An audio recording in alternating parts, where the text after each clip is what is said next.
bringing the total number of ships targeted to 107.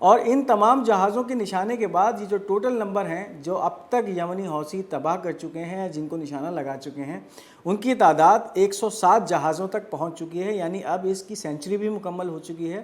نہ صرف century مکمل ہو گئی ہے بلکہ اب ان کی تعداد 107 جہازوں تک پہنچ گئی ہے. اب آپ یہ اندازہ لگائیے کہ اس وقت یمنیوں کی جو طاقت ہے، ملٹری فورس ہے، وہ اب کتنی زیادہ بڑھتی جا رہی ہے. ظاہر ہے اس کے اندر پھر بہت سارا جو اس وقت یمنی حوثی اسلحہ استعمال کر رہے ہیں وہ ایران کی طرف سے دیا گیا ہے. لیکن جس طرح سے اب وہ اس اسلحے کو استعمال کر رہے ہیں، جس طرح سے اس کی افادیت اب ان کے سامنے آتی جا رہی ہے، ایک طرف تو ان کا جو ہے وہ مورال بہت بلند ہو گیا ہے، اور ساتھ ساتھ ان کو اپنی کیپیسٹی کا بھی پتہ چل گیا ہے کہ ہم اب کتنے کیپیبل ہیں اور اب ہم کس طرح سے اسرائیل کو کس حد تک نقصان پہنچا سکتے ہیں. تو اس وقت بہت بڑی کارروائیاں ہیں جو کہ یمنی حوثی اس منظر نامے سے دکھا رہے ہیں. اب اس کے ساتھ ایک اور بھی اس وقت خبر سامنے آ رہی ہے، اور ترکی سے یہ خبر آ رہی ہے کہ اس وقت ترکی نے اسرائیل کے ساتھ تمام ایکسپورٹ اور امپورٹ کے معاہدے ختم کر دیے ہیں. یعنی اب ان دونوں ممالک میں ترکی اور اسرائیل کے درمیان کسی بھی قسم کی کوئی بھی شراکت داری نہیں ہوگی، نہ پھر کوئی ایکسپورٹ ہوگی اور نہ ہی کوئی امپورٹ ہوگی. اب اس حوالے سے ایردوغان کا ایک بیان ہے، we close the door to the trade exchange with Israel which amount to $9.5 billion. یعنی جو باہمی تجارت تھی ان دونوں ممالک کے درمیان، اس کا جو حجم تھا وہ $9.8 بلین تھا، جس کا اب اختتام کر دیا گیا ہے ترکی کی طرف سے. اور اب تمام جو بھی چیزیں ترکی ایکسپورٹ کرتا تھا اسرائیل کو، جس کے اندر سب سے اہم چیز تھی وہ ترکی سے ایکسپورٹ کیا جانے والا میٹلز یا دھاتیں تھیں جو کہ اسرائیل کے اندر آرمز اینڈ ایمونیشن بنانے میں کام آتی تھیں، ان کو بھی اب مکمل طور پہ بند کر دیا ہے. تو اس وقت اسرائیل کے اندر جو حالات ہیں کہ جس طرح سے اس وقت اس کو اسلحہ بنانے کے لیے ایک کثیر تعداد کے اندر دھاتوں کی ضرورت ہے، تو اب جس طرح سے یہ ایک پابندی لگ چکی ہے ترکی کی طرف سے، تو اب اسرائیل کے لیے ٹف ٹائم ترکی کی طرف سے شروع ہو چکا ہے. حالانکہ ان دونوں ممالک کے اندر جو تجارتی حجم تھا وہ اچھا خاصا، یعنی $9.8 بلین تھا، جس کو اب ترکی نے مسترد کر دیا ہے. تو یہ ایک بہت ہی بڑی خبر ہے اس وقت جو ترکی سے سامنے آ رہی ہے. اب اس کے ساتھ آپ کو یہ بتائیں کہ اسرائیل نے جو امریکن پیٹریوٹ میزائل سسٹم تھے اس کو اب اپنے آرسنل سے نکالنے کا فیصلہ کر دیا ہے، اور اس فیصلے کی وجہ کیا بنی اس کے اوپر نظر ڈالتے ہیں. Israel will abandon US patriot defence system within 2 months due to their failure against Iranian missiles and low interception rate. The US want to send the Patriots to Ukraine. اب اس ایک خبر کے اندر دو خبریں ہیں. ایک طرف تو یہ خبر دی جا رہی ہے کہ اسرائیل نے اس امریکی پیٹریوٹ ڈیفنس سسٹم کو 2 مہینے کے اندر اندر اپنے ملٹری آرسنل سے نکال باہر پھینکنے کا فیصلہ کر لیا ہے. اور یہ فیصلہ اس وجہ سے کیا گیا ہے کہ جس طرح سے جس وقت ایران کی طرف سے اسرائیل پہ وعد الصادق نامی ایک اٹیک کیا گیا تھا،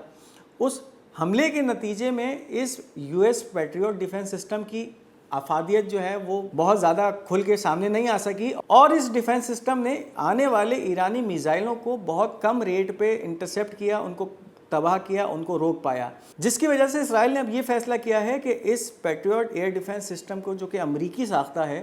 اپنے ملٹری آرسنل سے باہر نکال پھینکے اور اس کی جگہ کوئی اور مضبوط defence system, air defence system deploy کیا جائے اسرائیل کے اندر. اب دوسری طرف یہ دیکھیے کہ اس خبر کا جو دوسرا حصہ ہے وہ یہ بتا رہا ہے کہ یہی وہ پیٹریوٹ ایئر ڈیفنس سسٹم ہے جو کہ امریکہ یوکرین کو دینے جا رہا ہے، اور یوکرین اس پیٹریوٹ ڈیفنس سسٹم کو لے کر کافی خوش ہے. تو اب آپ ایک طرف اندازہ لگائیے کہ اسرائیل نے اس کو یکسر ریجیکٹ کر دیا ہے، تو پھر اگر یہ US Patriot air defence system Ukraine ابھی تو استعمال کر رہا ہے اور اب امریکہ اس کو اور دینے کی باتیں کر رہا ہے، تو اب یہ دیکھنا ہے کہ یوکرین کے اندر بھی یہ کتنی افادیت دکھاتا ہے، کیونکہ اسرائیل کے اندر تو یہ ایئر ڈیفنس سسٹم یکسر فیل ہو چکا ہے ان ایرانی میزائلز اور ڈرون کے سامنے. تو اب رشیا کے اندر بھی اسی طرح کے میزائلز اور ڈرون استعمال ہو رہے ہیں جو کہ ایران نے اسرائیل پہ حملے کے حوالے سے کیے تھے. تو اب یہ دیکھنا ہے کہ یوکرین کے اندر یہ ایئر ڈیفنس سسٹم کیا واقعی اپنی افادیت دکھاتے ہیں، یا پھر امریکہ کی طرف سے صرف ایک یہ لالی پاپ ہے جو کہ یوکرین کو دیا جا رہا ہے. اب اس کے بعد ایک اور بہت اہم خبر ہے، اور یہ خبر عراق کے حوالے سے ہے. فار دا فرسٹ ٹائم تل اویو از انڈر اٹیک فرام عراقی ٹیریٹری.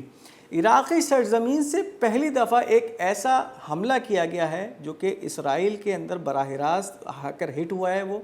ڈرونز داغے گئے ہیں عراق کی سرزمین سے جنہوں نے اسرائیل کے دارالحکومت تل ابیب پہ آ کر ہٹ کیا ہے اور اپنا نشانہ جو ہے وہ کارگر بنایا ہے، وہاں پہ آ کر ایکوریسی کے ساتھ ان جگہوں کو ہٹ کیا ہے۔ تو پہلی دفعہ اب عراقی ریزسٹنس جو ہے وہ اتنی مضبوط ہو گئی ہے کہ انہوں نے اسرائیل کے اندر بالکل آخر میں جا کر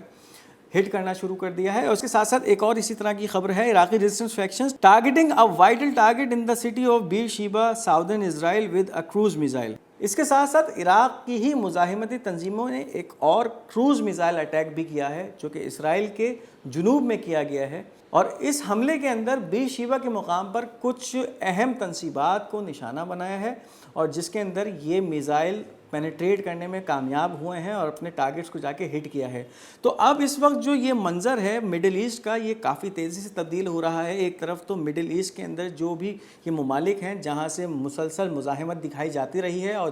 دکھائی جا رہی ہے، ان کی مزاحمت کے اندر اب جو ہے وہ تیزی آتی جا رہی ہے اور اس کے ساتھ ساتھ ان کی مزاحمت بڑھتی جا رہی ہے۔ دوسری طرف اسرائیل کی جو ایک ڈیفنس شیلڈ تھی جس کے اندر اس کا آئرن ڈوم تھا، ڈیوڈ سلنگ تھا، اس کے ساتھ ساتھ پیٹریوٹ سسٹم تھے، یہ بھی اب اپنی افادیت کھوتے جا رہے ہیں، اور اس وقت جو بھی ٹارگٹس مزاحمتی تنظیم اچیو کرنا چاہتی ہیں وہ اچیو کر رہی ہیں۔ تو ایک بہت بڑا جو ہے اس وقت یہ ریمارکیبل بریک تھرو ہے جو کہ مجاہدین کو، چاہے پھر وہ عراق کے ہوں، شام کے ہوں، لبنان کے ہوں، یمن کے ہوں، اس جنگ کے اندر ملتا نظر آ رہا ہے۔ اس کے ساتھ ساتھ آپ کو یہ خبر دیں کہ اس وقت اسرائیلی میڈیا ایک خبر کلیم کر رہا ہے، Israel is at a critical point, it is on a verge of the shortage of vital security vehicles. Israel کے اندر اب یہ حالات شروع ہو گئے ہیں کہ اب اسرائیل کے اندر سیکیورٹی وہیکلز جو ہیں ان کی کمی ہوتی جا رہی ہے۔ اتنی زیادہ گاڑیوں کو تباہ کیا گیا ہے غزہ میں، مجاہدین نے ان کو اتنا جو ہے مٹیریل نقصان پہنچایا ہے کہ اب اسرائیل کے اندر جو اے پی سیز یا اس طرح کی ملٹری وہیکلز ہوتی ہیں ان کی ایک تو قلت ہو گئی ہے، اور دوسری طرف جس طرح سے یمنی حوثیوں نے ایک پہرا لگا دیا ہے، ان کا کوئی بھی لاجسٹک جو ہے اسرائیل تک نہیں پہنچ پا رہا، تو پھر اب آنے کی بھی کوئی امید نہیں ہے کہ چاہے پھر وہ امریکہ یا برطانیہ سے ان گاڑیوں کی ترسیل اسرائیل تک ہو جائے، تو اب اس کی بھی اب کوئی امید نہیں ہے، کیونکہ ایک مسلسل پہرا ہے جو کہ بحر احمر پہ اور خلیج عدن کے مقام سے یمنی حوثیوں نے اسرائیل کے اوپر لگا دیا ہے۔ تو اب یہ ایک فتوحات کا سلسلہ ہے جو کہ ریزسٹنس فائٹرز کے زمرے میں آنا شروع ہو گیا ہے، اور اب بہت ساری کامیاب کارروائیاں مقاومت کرتی جا رہی ہے اور ان کا صحرا اپنے سر لیتی جا رہی ہے۔ یہ تھا آج کا ہمارا خبرنامہ۔ امید کرتے ہیں آپ کو یہ خبریں پسند آئی ہوں گی۔ اپنی قیمتی آراء کا اظہار کمنٹس میں ضرور کیجیے گا، اور جن ناظرین نے اب تک ہمارے اس چینل کو سبسکرائب نہیں کیا ان سے ہم ریکویسٹ کریں گے کہ اس چینل کو سبسکرائب کرتے چلیے، اس ویڈیو کو لائک اور شیئر کیجیے۔ انشاءاللہ بہت جلد آپ سے ایک دوسری ویڈیو میں ملاقات ہوگی۔ اپنا بہت بہت خیال رکھیے گا، تب تک کے لیے خدا حافظ و ناصر۔